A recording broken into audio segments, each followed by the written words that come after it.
Squeeze. Ugh.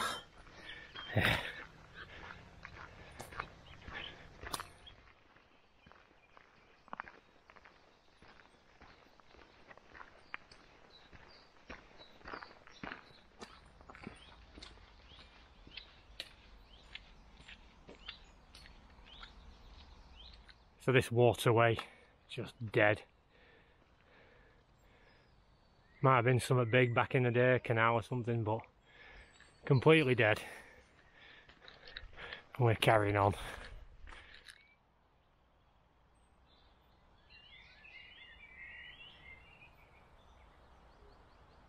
So, heading towards the next sort of landmark, which is the Cloud. Aptly named, because you'll be in the clouds when you climb up it. So it's obviously a high viewpoint. Got a long slog up to the top of it. Come down the other side. Sort of west of where we are, sort of. That to look forward to. Before then I would like to stop. Yeah. Stop somewhere and have a brew. Get my strength up. Brew. Brew with a view.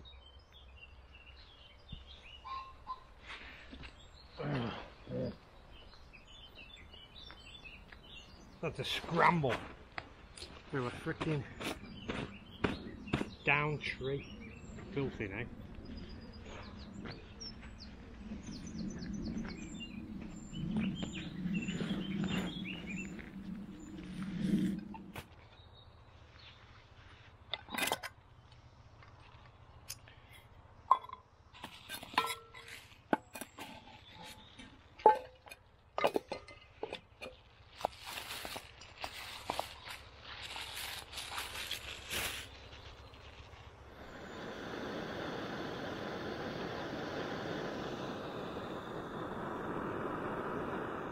So this peak here, in the cloud, guess what? That's where we're going. The Cloud. Little breakfast bar.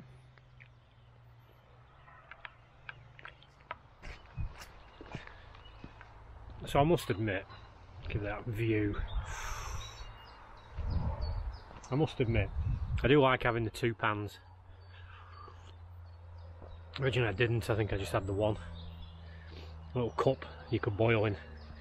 And I looked at the Vango aluminium, they're just anodised aluminium, not titanium. But it's just great having two pans. Like last night I could have the noodles in the bigger pan and the smaller pan. I could do me brewing and whatnot. And I still hold to the principle that, like my porridge this morning, the little vacuum bags that I do my porridge in, they're tough enough to handle hot water, so you can just put the water in straight into the oats, and it's quite handy to eat out of. Saves you all that cleaning. So that was Shug Emery who showed me that one. But yeah, my cook kit's on point at the minute. I'm quite happy with that. I mean, ideally I'd like to have had a flask, save time, but it's not a bad thing to have to stop and brew some water with it.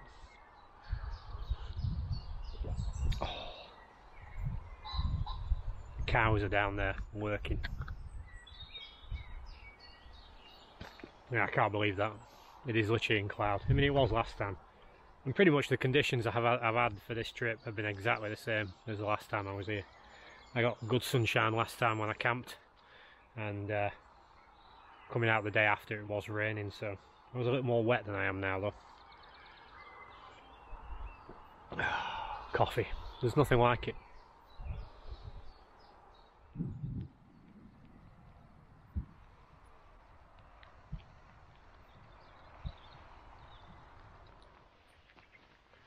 Quite a little bridge here. Remember last time having my brew and breakfast, I've got this far.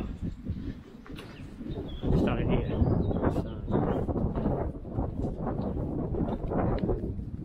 Just on that ledge there. Back when I was using a little methylated spirit stove. But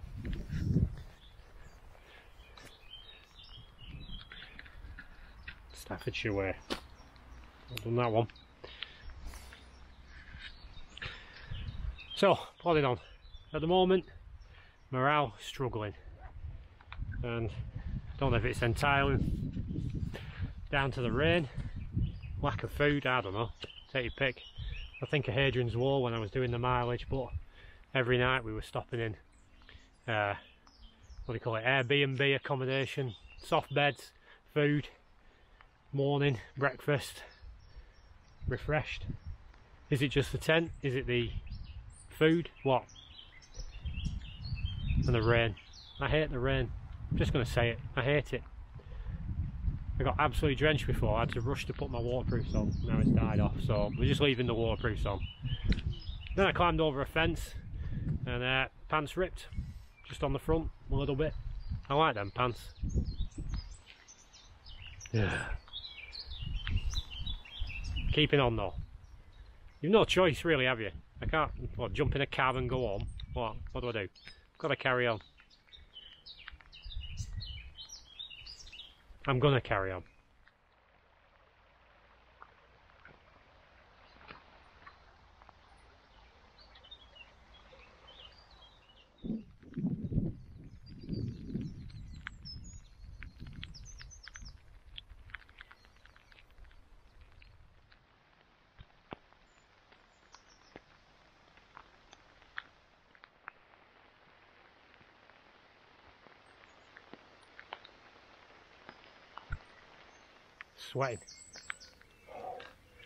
Sweating.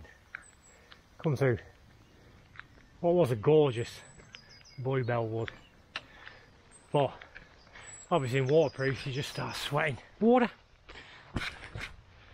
everything's steaming. Oh, right, on we go. The cloud awaits.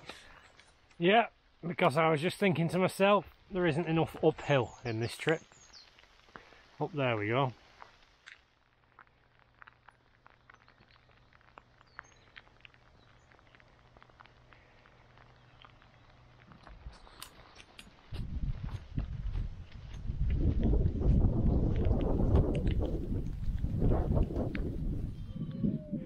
Blue sky.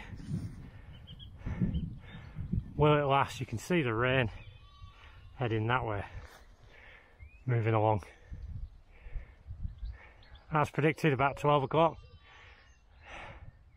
I'm so sweating, I need to take these waterproofs off. Absolutely sweating.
Boosh. You can see why it's called the cloud.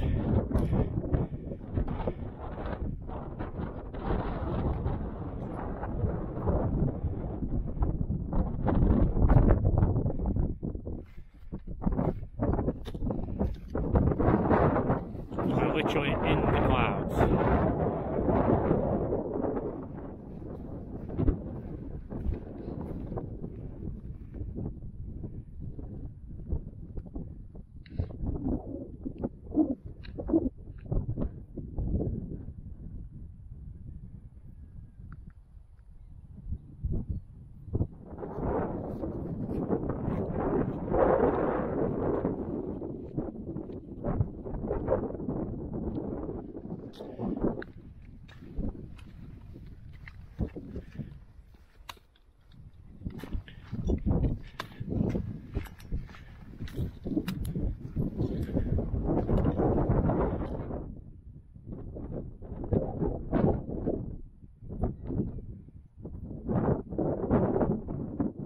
So that was the cloud.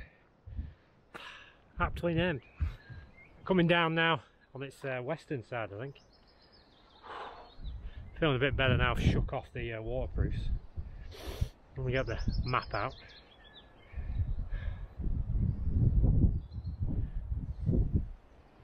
Yeah, so on this western side we're going to turn south through the plantation, and then let me just check.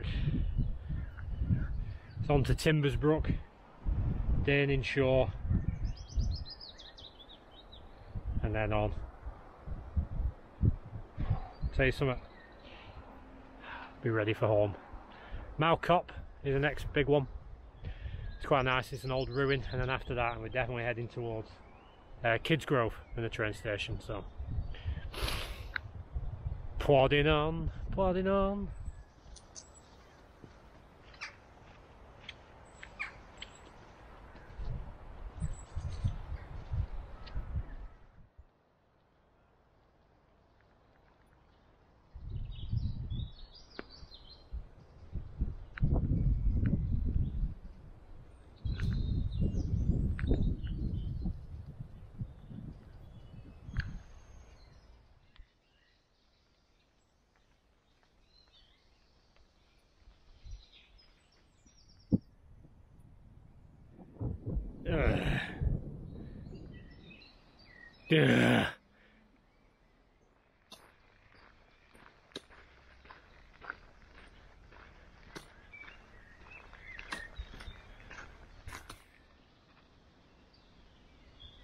Lovely.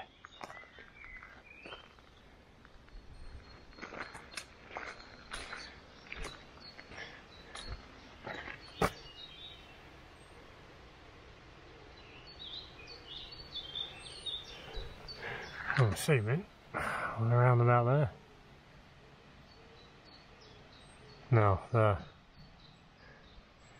Long way to go.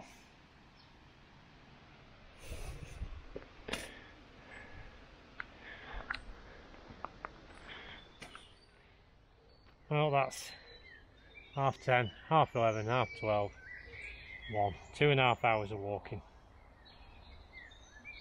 Oh man.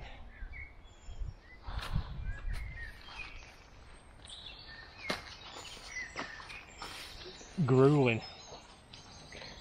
But it stopped raining for the time being.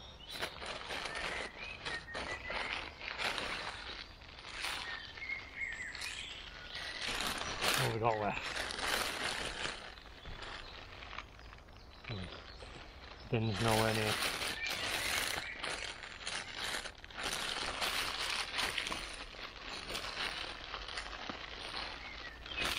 Like it's the flapjack.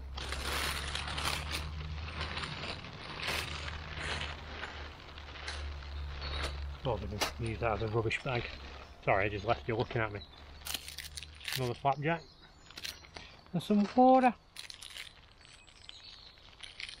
When you see a car park on a map, you kind of think, oh, surely there'll be like a cafe.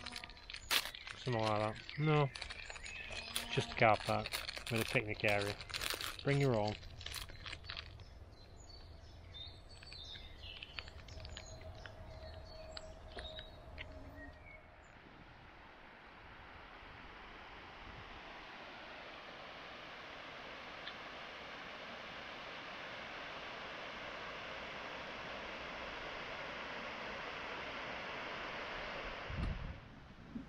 So, passing the 25-mile mark, which means we've got 10 left to Kidsgrove.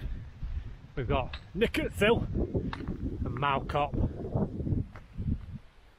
the trail, Malcop, and then a long slog down the canal. So to be fair, I'll just be happy to be on that canal. I really will. I know it's a fair way from there to the train station, but yeah.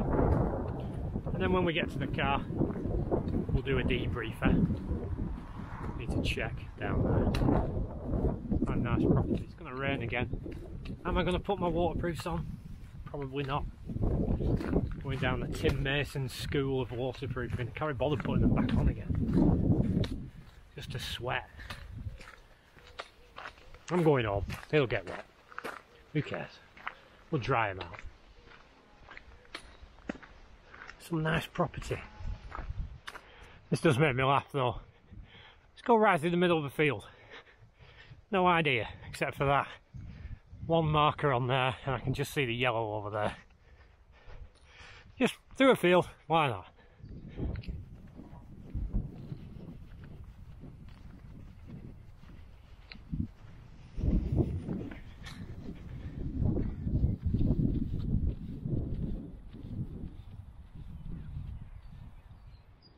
So we've come from there, now we're joining a disused, I would like to call it a disused tramway or something.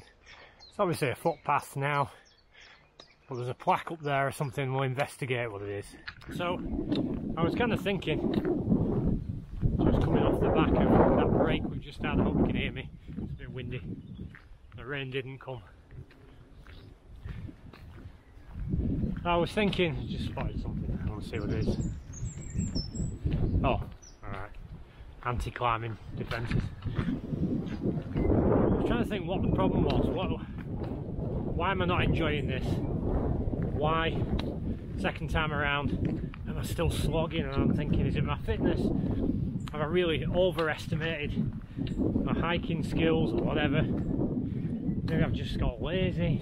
But no, nothing's changed. I've kept up hiking, been doing the day hikes, been in the gym. Was it the food? I'm like, well, it's not really the food. I have eaten. Nothing. Biddulph, Valleyway, Woodland Wildlife. Not interested. Sorry.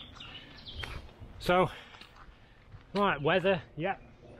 Weather does play a big difference, especially to my mood. Sun's out, guns out. But I think the big issue is I'm underestimating the actual trail. Because I was reading that handbook, which turns out not to be broken down into miles. Rather unfortunately, they put 36 points, and each point's roughly around the mile marker, but isn't actually the mile marker. It's very confusing. So, if I remember rightly, the turn off for this is very confusing, so we've got to be on the ball. Anyway, back to what I was saying. So, what I'm thinking is, what it said early on, it's like 1,800 metres of elevation. So that's, in total, you'll have climbed that much. That's a lot. They say it was something like 5,000 feet. The editor will put the stats below. And you think, it's higher than Snowdon. You've basically gone up Snowdon. And what else it said was that most people walk it in 3 days and not 2. And I was like, well, yeah. The only reason I'm walking it in 2 is because of the Wild Boar Inn, and because Abbey Barnes did it in 2. So that's 2 lots of 18 miles really. Well, not flat miles. That's 18 miles, and even if you halve the elevation, 1,800 miles with 900 metres up. Must be the wildlife. And then half those miles again with the descending. So you're going to descend 900 as well meters. Squirrel. I'm like, that's a big deal. That's a lot of work. And I thought before, some of them peaks were like 400 meters. Wind's Brow was 300 and odd. And the effort that we put into that one the other week. Wolfhole Crag was 400. I've basically gone up and down, not just gone up and then across to them. I've gone up and I've come all the way back down. Up and all the way back down. So you're not starting from an elevated position on most of these. So I'm going to cut myself some slack. And then at the end, I think I can see myself recommending it's done in 3. Controversial. I know.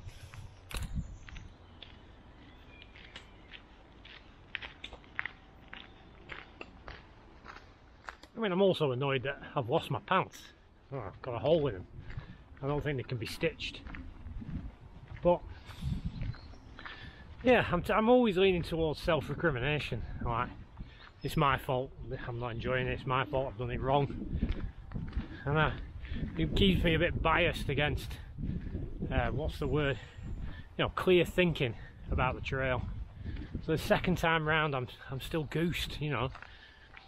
And if anything, I'm fitter than I was in 2019 in the height of Charlie Victor. So this is what I'm inclined to say. So if I was to do this trail again, I'm thinking 3 days. I mean, the wild boaring's handy, but it puts you under so much pressure to get there. And even with that extra hour, I'd still be under pressure. And then this morning, setting off at 7, I still find myself under pressure because I realise I'm only going to get to the train station at 6, which means it could take an hour to get back to the car, 7, hour to get home, 8. And you're like, those play in your mind.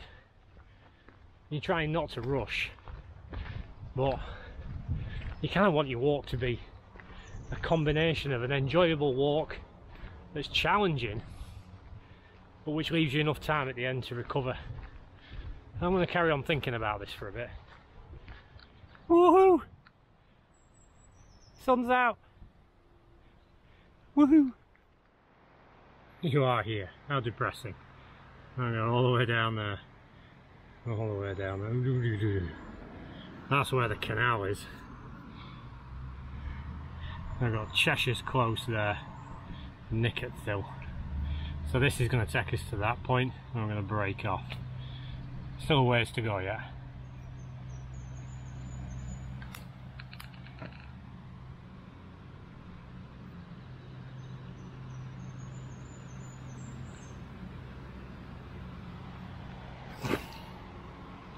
And old Manamo Malcolm. Then again, oh yes.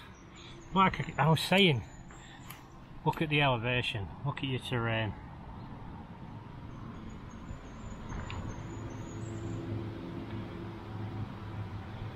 You know, that's the radio tower we saw yesterday.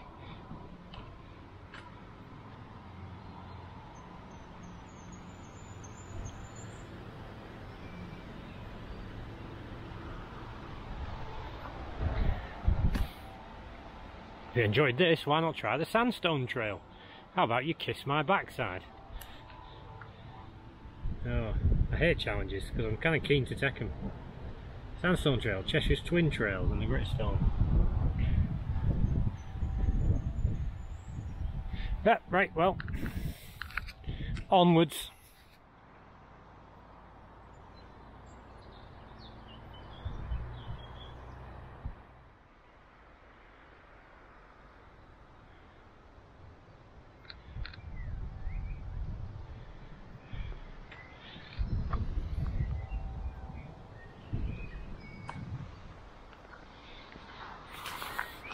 A bench, a bench.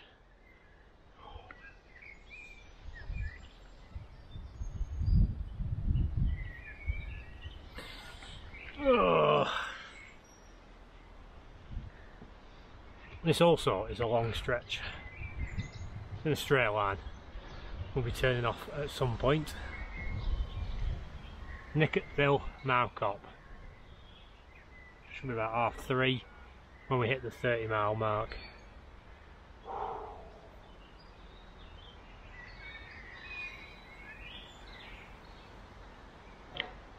3 days. Well, as good a time as any. I'm going to have some painkillers and then I'm going to see if I've got any fresh socks. Oh, oh yeah. Oh, oops. Yeah, with them pain really. Oh, it's my wash bag. My first aid kit.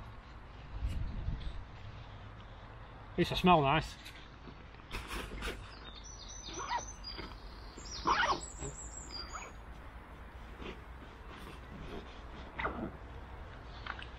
I'm going to need to charge my phone soon. There we go. Remember, always take the recommended dose. So I've took one sock off. My feet are dry.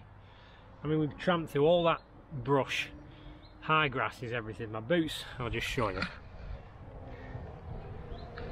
You can see the wet, but literally only a little line across the top of the sock was even remotely damp. My feet haven't been sweating that much. They've been breathing. How much more can I say about Salomon boots? Really, how can I? They're literally the best boots I've ever worn. I made Paddy get some. Paddy got some the other day.